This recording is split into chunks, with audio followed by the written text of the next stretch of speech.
Mr. Speaker, sir, thank you for allowing me to initiate the motion of thanks on the Governor's address on 16 February 2024. First of all, I would like to extend my greetings to all the distinguished honorable members of this august House. Sir, after having been read the written address of the Honorable Governor, we could see that the main target of this government is serious about the development and welfare of the state as a whole. With the paramount leadership of our Honorable Chief Minister, Sri Conrad K. Sangma, the government is really focused in making our state, Meghalaya, a 10 billion economy by 2028, thereby doubling the state economy. To attain this, the government has come up with various developmental schemes such as CM Elevate, where it is helping entrepreneurs to excel and accelerate their growth in private sectors. The main intention for creating such programs such as CM Elevate, it is to provide the aspiring individuals with financial aid and equip them with skills and knowledge on how to run their business, which in turn will help accelerate the economic growth through job creation, tourism promotion, etc. Sir, with the different sectors that we have read out, I would like to come to the health sector. So we really have to commend the government as it's taken serious note for the improvement of the health sector.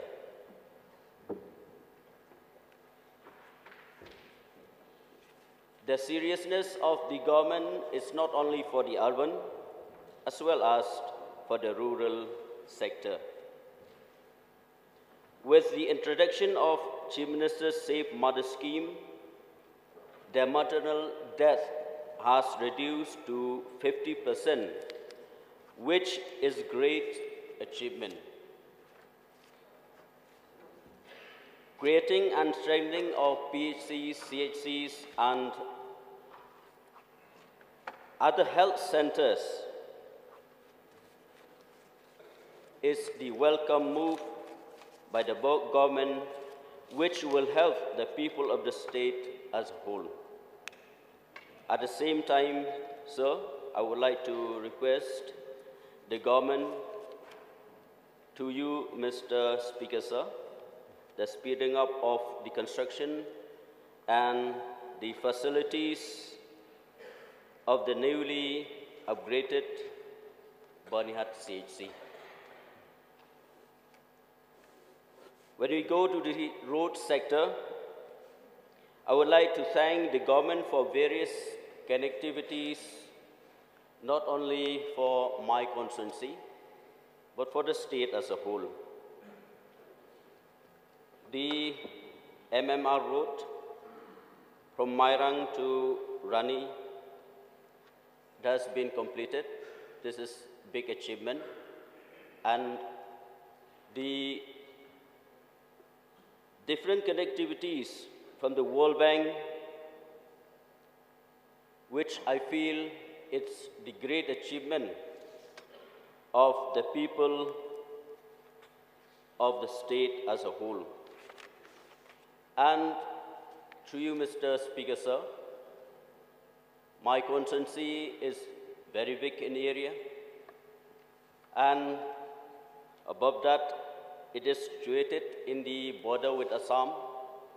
So I'd like to put some suggestion or request to the government, the building Minister, that border road connectivities may be increased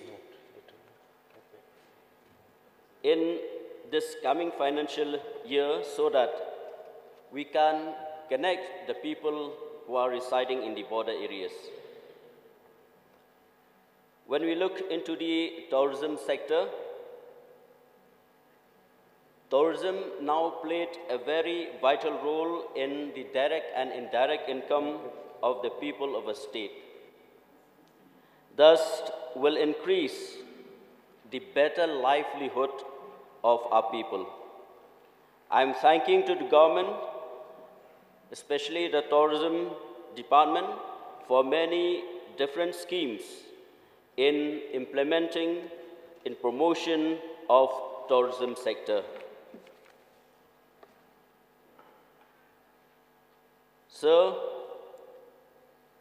I would like to congratulate and laud the government for various other developmental works that have been carried out, not only in my constituency, but in the state as a whole. So to sum up, for the above few words, we would like to see the willingness and active interest of the government to see that the state prospers and that employment opportunities is generated at a fast pace for the welfare and betterment of the state as a whole. So, sir, with these few words, I once again advocate the motion of thanks on the governor addressed, and I resume my seat. Thank you, sir. Thank you. I would like to inform the House that amendments to the motion of thanks to the Governor's address has been submitted by Sri R.V. Lyngdoh, Leader of the Opposition, and seconded by Dr. Celestine Lyngdoh, MLA, and Sri Charles Mangner, MLA. So any one of the honorable members may move the amendment to the motion of thanks. Ronnie, please. Yes, sir. I would like to move an amendment. Excuse me. Before you speak, I will also request the honorable members who would like to participate in the debates on Governor's address to kindly give their names so that I can regulate the time. Yes, please. Sorry, please. Sir, I'd like to participate in the Governor's address because we'd like to express our regret that the Governor's address fails to mention any effective measures to deal with the following: failure of the government to indicate commitment to address issues of influx and illegal immigration, price rise, failure of JJM, Jal Jeevan Mission, safety and security of citizens at border areas, educational infrastructure for education, delay in completion of medical colleges, poor treatment of Asha and Anganwadi workers, failure of compensation on piggery farmers and other farmers, cattle rearers and all that, sir. Carry on, sir? Yes, yeah. So thank you very much for allowing us to participate in this. So I'd like to go through this speech of the governor. First, in the home of political, sir, as stated, it seems there is still influx going on in the state, and I would like to urge upon the government. I've seen there are many measures being taken by the home political and home police department. But sir, there is no mention of creating more police stations so that we can monitor this issue of influx that is still taking place. And so there is no mention of, I've seen that a lot of vacant posts have been filled up. This I would like to express my appreciation. But then I believe these posts, by creating more police stations, these posts can be put into better use so that our manpower is put into better use and ensure that there is peace and security in the country, in the state. And of course, we have to create more police stations. For example, sir, I've taken up with the Honorable Deputy Chief Minister, Upper Shillong area, Malim area is divided between two police stations, that is the Maungap outpost and the Jalupara police station. For example, a mere accident, sir, and now with the heavy traffic going on there, a mere accident. Now, for example, both the parties involved in accident would like to have the police to register a case. Now, it takes a very long time for the police. In the meantime, the traffic is held up. So, if you have a police station close by, sir, this within few minutes or within, an hour or so, this issue can be settled, and of course, the vehicles will not be impeded to, flow through. So, sir, I would like to ensure that, more police stations are created not only in Upper Shillong area, but in other parts that, requires better monitoring of the security forces. Agriculture and farmers issues, sir, I would like to thank you for taking us to Hyderabad for that, legislators meet. And pleasantly, I came to know about a lot of interventions by the government when I attended that meeting in Hyderabad. For example, the agriculture department has started with the natural farming.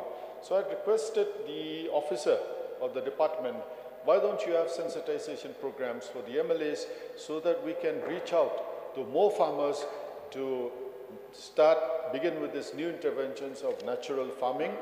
And of course, a few days back, some officers came to my residence, and so we were told about a lot of interventions that can help the farmers, especially now, with the cases of many people getting sick, like cancer, and then you have kidney failure, you have this liver failure. I don't know, I'm not a doctor, but possibly it could be the food that we're consuming that is not safe for human consumption. For example, a lot of pesticides, a lot of chemicals are being used to cultivate our crops.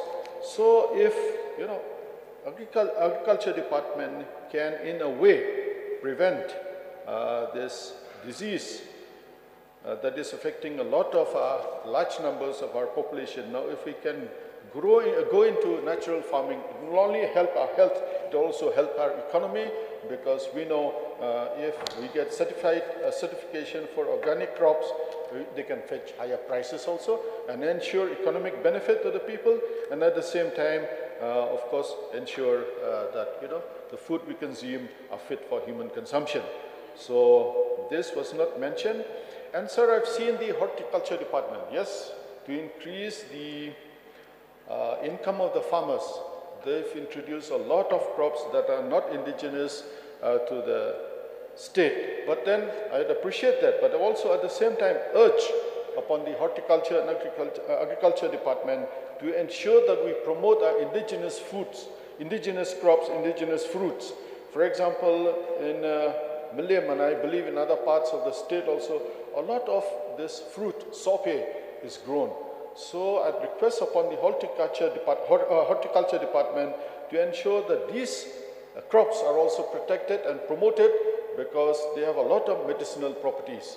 If you have any stomach ailment, and syep and with the juice that is extracted from this crop, this can be, it can act as a medicine that can cure all those ailments. So, and then there are other crops also that is,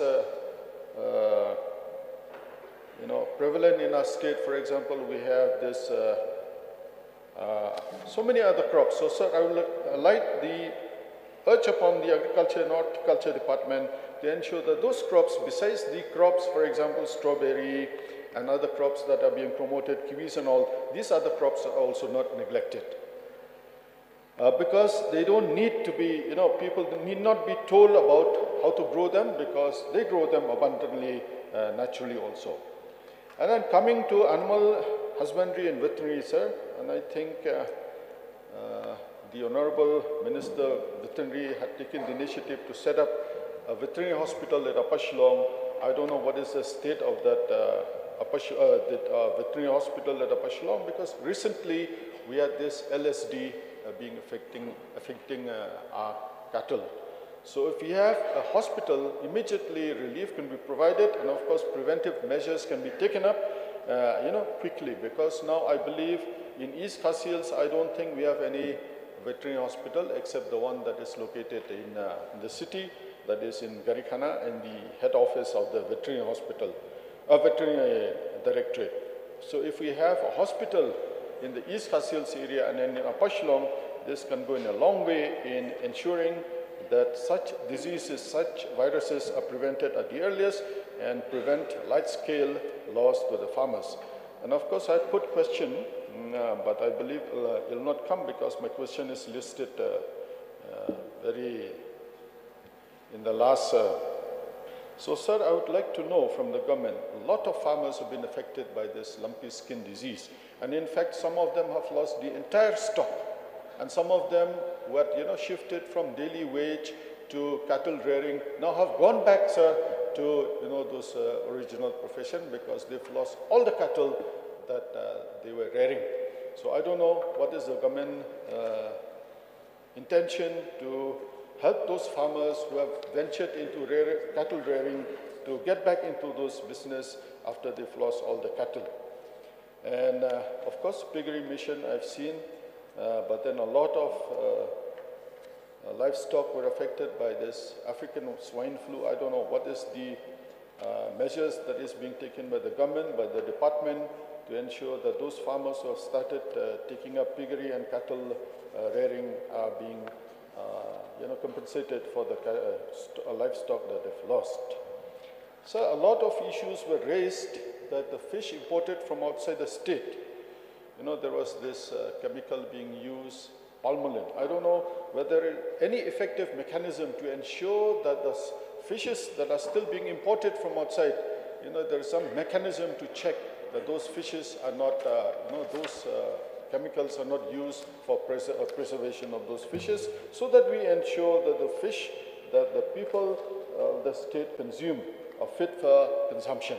So these are some of the issues that were not mentioned because I don't know, a lot of people stopped taking fish after that issue was raised by the Food Safety Department regarding the fishes that are being imported, certain chemicals are being used. So these are some of the issues. And then, of course, sir, I would like to stress on food and civil supplies. We've raised this issue of price rise. I don't know what is the government mechanism to check that price rise are under control so that the common man doesn't have to suffer the increase in the price of food grains and other commodities. And sir, stressing on education, I've seen there are some of the measures that the government is taking up to ensure dropout rates. So some of the issues I would like to suggest, and which is not mentioned in the governor's address, setting up of more government colleges, because we all know, all of us know, that when admission starts, people come to us for assistance because the fees are so high. Admission fees are so high, some 20,000, 30,000. Now if they have 2, 3 children to be admitted into colleges, puts a lot of pressure on the parents. So sir, I've seen, yes, there are measures being taken to ensure there is less dropout in pursuing studies, but I don't see any effort, only mentioned by the government to set up government colleges. For example, so I'll just give you an example. I'm not being constituency specific, but then with the data statistics that I have, so that I can speak with conviction. For example, in Malayam Upper Shillong area, we have not less than 25 secondary and higher secondary schools. There is not a single government college. There are colleges being set up by organizations, but then they don't offer streams. For example, now in the job market, it's not only the arts and commerce and science streams that are required. There are other streams too that are required to be looked into. So if you have government colleges, this will ease the pressure on the parents to allow the children to pursue studies. And if this can be looked into, of course, I've seen the government is taking up measures to ensure that the state prospers. But unless we have an educated population, sir, I don't know those interventions, how much they will achieve their objectives.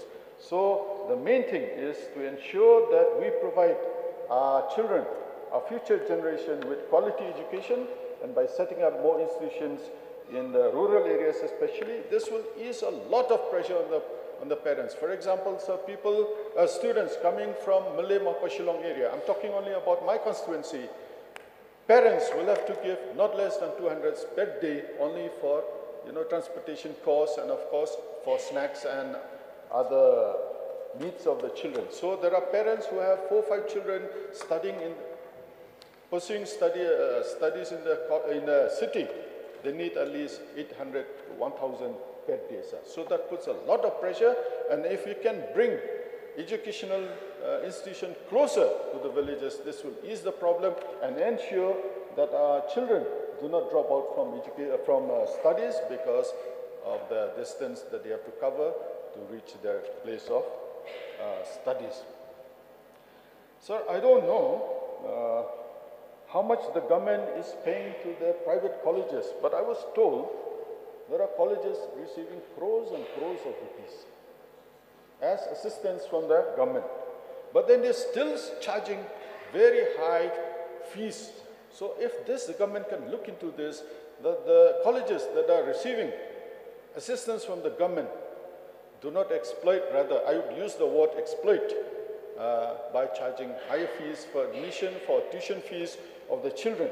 So this puts a lot of pressure on the parents. Those who cannot afford, they send to other colleges that charges less, and of course the quality of education is not certain what kind of education they are imparting.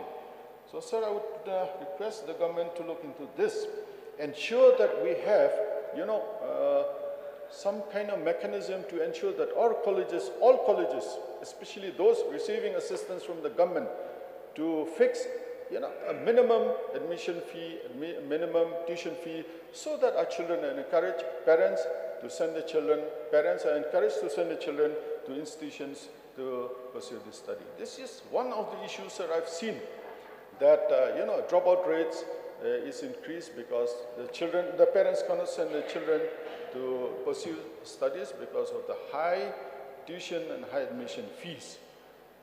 And then of course there are schools that privately run by the villages, by the religious organizations. When they go for opening permissions, it takes very long time.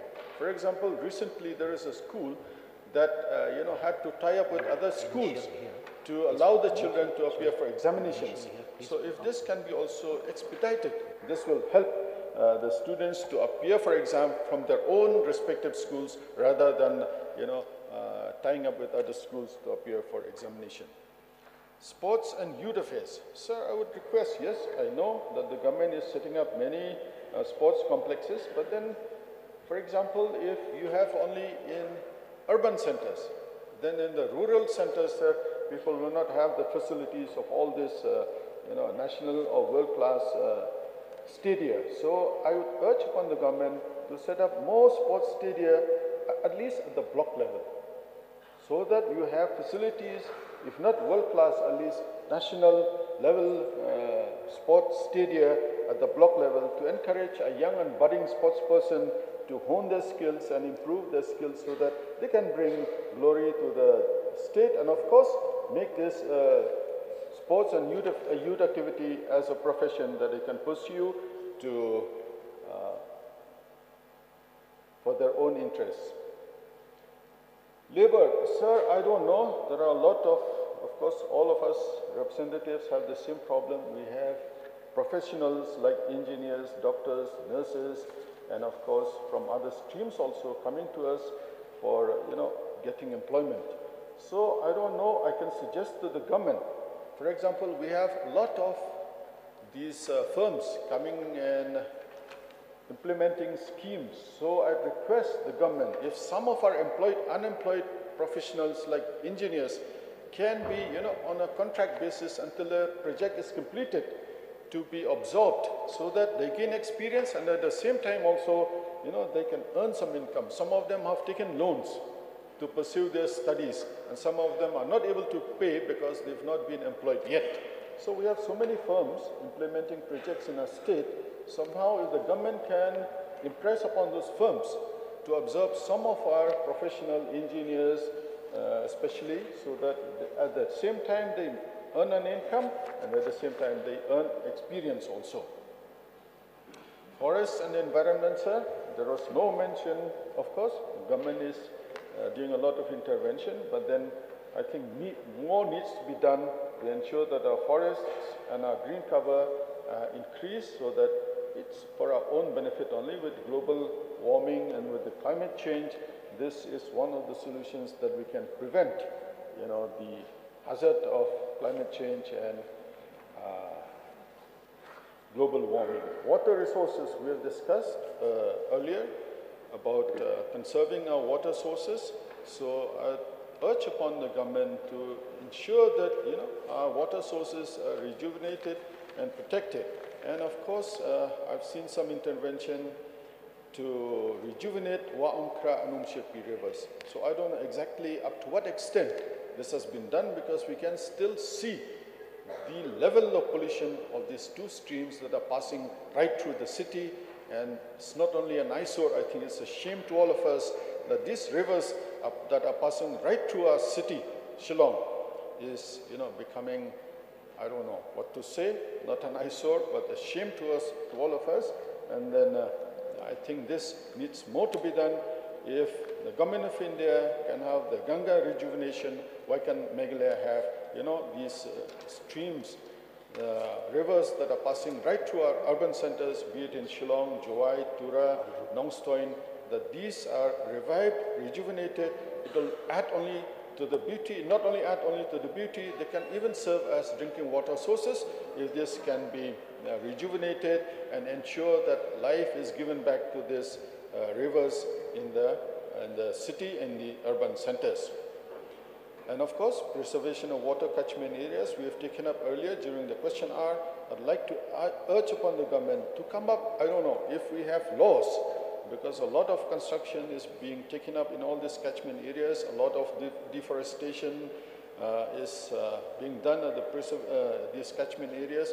If we can come up with some laws to ensure that these are protected and they're not destroyed, then we will not have to worry about shortage of drinking water and water for irrigation and for agriculture department. Soil and water conservation, I'd like to thank the Chief Minister. He has ensured that these two basins, the Umyao Basin and the Ganol Basin, they have received a fund from the EDB to ensure that these are protected. And I'm sure that these, take the stakeholders also into confidence, so that to ensure that, proper implementation of the scheme is done and the money will not be wasted.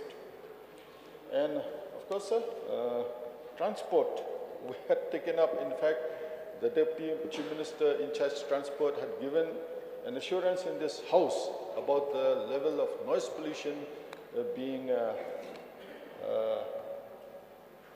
by the transport, by the vehicles.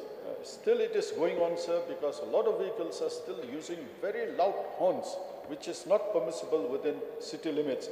I was given by the transport department, by the police department, the level of decibels that can be used, but I don't see any mechanism being used to ensure that these are, implemented. Still you have a lot of trucks plying in Upper Shillong, Milim area, using very loud horns, sir, even at 2, 3 o'clock in the morning. Because when they pass each other, there's just a way of greeting each other by blowing the horns, and this disturbs the sleep that the people are, at around 2, 3 o'clock in the morning when people are still sleeping. Sir, I've seen that the MTC building is being reconstructed. May I know the name of the firm, sir, that is doing the construction of this MTC building? And then, of course, sir, earlier I remember when we were very young, when we were in school and colleges, we used to hear a lot about these mobile courts of the transport department, where, by the roadside, they check the vehicles, they check a lot of things. I don't see now being done, sir. So if this can be done, we can check drunken driving. A lot of accidents happen because of drunken driving, because of, this reckless driving. And if you have this mobile courts, once in a while in all the places, along the highway especially, then we can ensure that, that act as a deterrent to these reckless drivers and these drunken drivers, who cause a lot of fatalities and a lot of accidents to a lot of people, traveling using the road. Tourism, yes, I've seen the tourism policy of the government, and we used to hear a lot about the government, especially the minister in charge of tourism, about attracting high-end tourists. So may I suggest, because we have only 2 5-star hotels in the state in Shillong. Now we can have more 5-star hotels located, in place of tourist interest. Then we can attract high-end tourists. Otherwise, we have these backpackers, we have these tourists who come, clog our streets and then, create a lot of congestion. Now, if we can attract high-end tourists, then fewer of them will come, but then they'll be spending more and will not add to the congestion and the pollution of the state.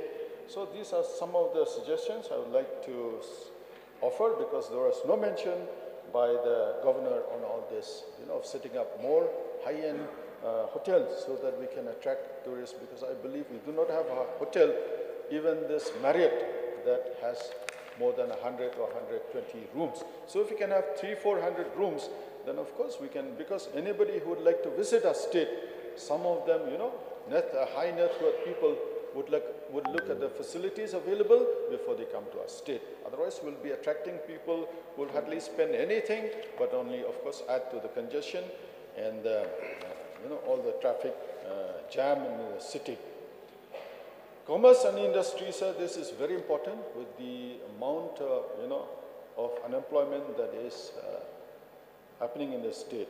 I'll just give you an example, sir. For example, now, if you concentrate more on what our local people have been doing, we can ensure that commerce and industry supports, promotes, helps these local entrepreneurs, for example. I'll give you, for example, sir, in Milim, a lot of people are engaged in blacksmithing. They produce this kudalis and then all these implements that can be used for farming, etc., etc. Each blacksmithy, sir, employs not less than 5 to 6 people. Now there are hundreds of them in Milim, sir, hundreds of them. So thousands of them are employed. Now if the government can give them some support, be it financially, technical, this will help them in, ensuring that those people who are engaged in this blacksmithy maintain working in those units, and of course contribute to the economy of the state, and at the same time ensure that our local rural folks get employment at the village level itself. So this is some of the submissions, and I'm sure other constituencies do have similar units that employs the local people, and if this can be looked into by the Commerce and Industry Department, will help a long way in solving the unemployment problem, that the people who have not had any education can be employed meaningfully in these units, in these sectors. The roads, sir, yes, I'm very happy to ensure state in the House that the Shillong-Dauki Road, especially in the from Umshirpi to Banyan, work is being done, at a very fast pace. So ensure that the roads, because they're the lifeline of our state, the lifeline of our economy, to ensure that the roads, there are proper supervision, and then roads are constructed as per specification, not after a shower and the road is damaged. So because, for example, like the late President of America, John F. Kennedy, had a very, very, strong statement, said, America is rich, or rather, American roads are good, not because America is rich, but America is rich because American roads are good. So if we can have something like that here, good roads, and I'm sure we can also be very rich like America, because, transportation and then the time, wear and tear to the vehicles, if we have good roads, this can all be prevented. Power, of course, now all the countries in the world, in fact, we've had agreements to ensure that fossil fuel is reduced, if not completely done away with. But then I think we have certain timeline to ensure that we shift from fossil fuel to clean energy. And then, of course, now we have even our own Honorable Chief Minister has been using electric vehicle. So if all of us use electric vehicle, and I think will require a lot of power. So I am sure the government is looking into this, not only, electric vehicle, but then ensure that the power that is being supplied in the state is, slowly and gradually, and of course, shifting to clean and renewable energy, because we know fossil fuel, the damage it causes to the environment, the damage it causes to all our lives. Sir, I'd like to know from your, regarding urban affairs, I've seen a lot of JNNURM buses being condemned. So what are the number of JNNU buses that are still being plied, and how many of them have been condemned? Because this is one way of ensuring that we provide people with cheap, affordable and efficient transport system. And if this can be continued, this will help a long way, as I said, even for students coming from Mulim or people coming from Mulim. I'm just giving an example of Mulim, sir, and I'm sure other constituencies which are further away, it will be a huge burden for them to come to their workplace, to come to the city, to commute because of the high cost of transportation. If this can be continued, sir, to provide our population, people, our students, affordable and efficient transport system, will go a long way in easing the financial burden that is being faced by the people now. And regarding housing, sir, I've seen the government has introduced this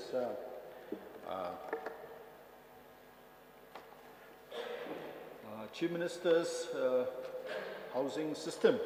So I would like to know, because whether the MLAs have any say in this, especially MLAs from the opposition side, while selecting, or whether they are considered in those block level housing selection and monitoring committees, because I've submitted my names of the committees, but still not, till now, sir, till date, I've not received any information whether my proposal has been considered or not. So my point is, sir, I think it's better we take the MLAs who've been elected by the people into confidence regarding this, a block level housing selection committee introduced by the government to provide assistance to poor families to have proper shelter, proper roof over their head. So these are some of the things that we want to highlight, sir, that has not been highlighted by the governor in the governor's address. So with this few words, sir, and then of course when it comes to mining and geology, we've seen that 4 applicants have been approved. Just like to know, as an MLA, regarding the district mineral fund, how it is being utilized, and whether the MLAs can have any say regarding the developmental projects that can be taken up through this district mineral fund. So with these few words, we have highlighted, and of course there are other members who will highlight these other issues that are not mentioned in the governor's address.